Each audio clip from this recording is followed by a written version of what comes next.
What's going on, people? It's Emmanuel for Altenor Media. Now, we are continuing our binge watch of season 2 of 13 Reasons Why. So, once again, please subscribe to the channel right now and turn on the notifications so that you'll know just exactly when we drop another episode review, which won't be too far from now.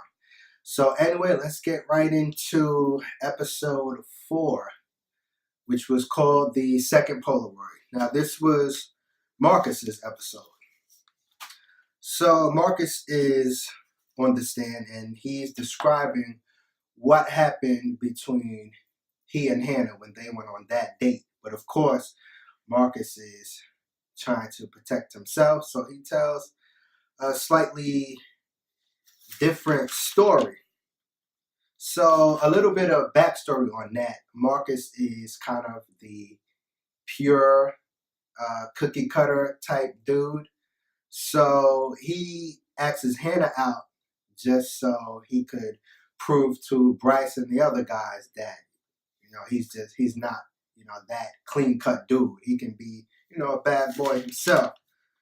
So that's why he gets frisky with Hannah to kind of prove himself in that whole situation.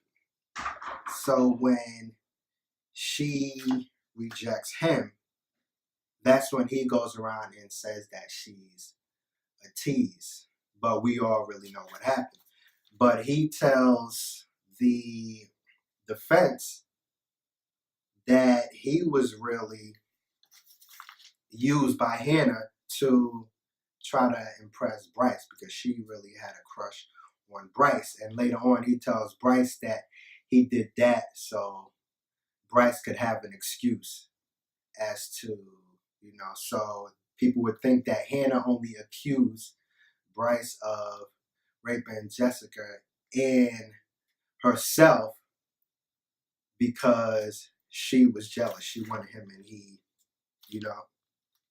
brushed her off. Now, let's talk about the racial aspect of it too. Now, Marcus, he's a young black kid, so he has a lot to lose. That's why he's really trying to protect himself, and that's why he really feels that he has to align himself with Bryce. Everything he's doing is to align himself with Bryce because Bryce is connected. So he heard Hannah to impress Bryce. And now he's trying to, get in Bryce's good graces with, just lying on the stand. But I'm thinking that he also has his own motives for doing that also. But he knows that the world is unfair to him. So he has a lot to lose. And if you look at Courtney is what's considered a model minority. So she has a little less to lose. This blemish on Marcus's record could follow him, just everywhere. And he understands that. And we kind of see that with his dad. How his dad tells him to protect yourself because it's a cold world out there for a black man. So let's talk a little bit more about Bryce also, because we saw Bryce give Zach some answers to a test, and that was so Bryce could kind of push Zach away from Alex and bring him back completely to him. So we see Bryce really uses favors and he uses his connections to kind of keep everyone in line to control the entire situation. He did the same with Justin. He was, buying Justin sneakers for the entire season. But that's really to control everybody. And through and Justin, when Jessica found out that Justin basically left her to be raped by Bryce, Justin said that Bryce, takes care of him. He helps him out. So that's kind of the reason why he allowed it to happen. So we can see that Bryce uses his money and influence to manipulate people into accepting him and doing his bidding. So and Tyler found out that Marcus lied on the stand, and he got his revenge on Marcus. Kind of seemed like they put a bomb in his bag, but it was really like a paint bomb. So he was just embarrassed in front of the whole school. And we saw Tyler and his boy. They went from playing just paint bombs to now they're shooting real guns in the woods. So this is giving just an airy feeling. And the dude who saw them shooting, he noticed he was spooked and he was out. So he probably went to alert somebody. So that may be foreshadowing something down the line with them shooting somewhere at the end of the season. We'll see. But as you can see, Tyler he's real professional with the gun. He's teaching the other dude how to shoot the gun. So Tyler knows what he's doing with the gun. So that could be a potentially dangerous situation. So these baseball dudes need to chill out. They need to chill out because they just need to chill. And now we saw the second Polaroid was delivered to Clay. Now this Polaroid, I think I saw Bryce on it, and it said he won't stop. So this really pushes Clay to Clay. He's gonna keep going. He's gonna push harder now. He has Justin staying at his house, and Sherry actually volunteered to take care of Justin until Clay came home from school. And so Sherry is trying to redeem herself. She's trying to make things right from what happened last season with Jeff Atkins. So she pretty much helped Justin detox. So and Mr. Porter, the scene, I think Mr. Porter was talking to Zach maybe, who told him that he got a note or something. I know he talked to Jessica and her parents earlier in the episode, but we see that Mr. Porter knows that his story is going to come out. It's just a matter of when that story is going to come out. So he knows he's going down. He knows his job at Liberty is, as he said, he's on borrowed time at Liberty. So he's just trying to make things right for himself. He's trying to help all of the kids. He told Jessica earlier in the episode that you don't have to be scared. We will protect you. That's a far cry from what he told Hannah. Now he's more aggressive and proactive with trying to help the students. Last season he was more reactive, but now he's actually proactive. And when the guy came to his office, he said, he's fine. He told his wife knows everything that happened, so he's at peace. And he knows his job is, almost done. But he's trying to help now. So I like Mr. Porter right now. He's actually his character is actually developing well now. I like where he's going now. Who else we got here? I got some more notes.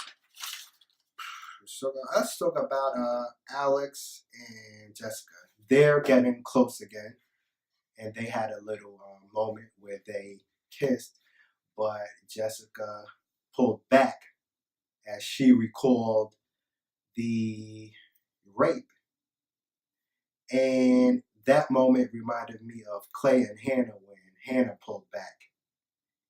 I guess it gives us insight into the after effects of rape. It's not just the action, the moment, the night that the rape happened. there are so many hard moments after that. It's not something you get over. It takes a long time, and you may never get over it. And it's hard for you to trust someone, even when you trust that person. It's hard for you to get intimate again. So this was good insight into just how hard it is to deal with rape even after it happens. And Jessica is dealing with the same thing that Hannah was dealing with. But I thought it was kind of weird how when Alex told Jessica that he lied about Hannah hating their relationship and being so jealous, she just really brushed it off, because I guess that really contributed to a lot of the problems that they all had. So I thought she would at least be, just a little upset at that, at least. And Jessica, she still doesn't really want to come forward. Mr. Porter is trying to get her to out Bryce, but she's still not ready. She just doesn't want to deal with all of the pain really being out there, and she kind of knows that maybe she won't get justice, so she doesn't want to even try. But Clay is hell bent on taking Bryce down, so he's basically trying to force Jessica to come forward and give her story. So and that's really why he gave Alex, the tape. Maybe Alex can convince Jessica to, get everyone together to go against Bryce. But, forcing Jessica to talk about it, to out Bryce, is wrong. She has to do it when she's ready. Of course, she should be encouraged to do it, but kind of, forcing her to do it is just, it's not right. She has to do it when she's ready. She's going through a very traumatic experience. So Clay he's kind of out of pocket right now, but he is determined to get Bryce at all costs. So yeah, everyone is getting those notes now. Everybody. So someone is out to get everybody, and that person is not playing with them. And I think, and we officially know, I mentioned this probably in episode 1, that it looks like Hannah's death tore the marriage apart for her parents, Mr. and Mrs. Baker, and it was confirmed this episode that they're done, and he's actually dating somebody. So Hannah's death has really taken a toll on everybody that her parents haven't even recovered yet. So, well, as their daughter, they're not going to recover, but the marriage has just disintegrated. So let me see. Do we have anything else here? Lastly, we have to talk about Clay and Ghost Hannah's moment, where Hannah says that you've heard my side of the story, how I wanted it to be told, and something like that. But she says that there are more sides to every story. So we're going to keep getting just some more stuff about Hannah, some secrets that Clay may shock Clay. He's already been shocked a little bit, but a lot of things are going to come out that are just going to completely shock him. So it'll be interesting to see what else comes out about Hannah. But this perfect image that Clay has of her is gonna be torn apart. And even with her mom doesn't know everything about her, so she's gonna find out some more. And before we go, we gotta mention a little empowering moment from Hannah. A lot of times we saw Hannah as just sad and not in control, but this moment after Marcus kind of threw dirt on her name, she cornered him, you know, grabbed his junk and really just humiliated him in that moment. So that was a real empowering moment for Hannah, standing up for herself. But it'll be interesting to see how Marcus changes throughout the season, because now he's really about self-preservation. He's just trying to stay in Bryce's good graces. There was a quote where it said something about when you're not in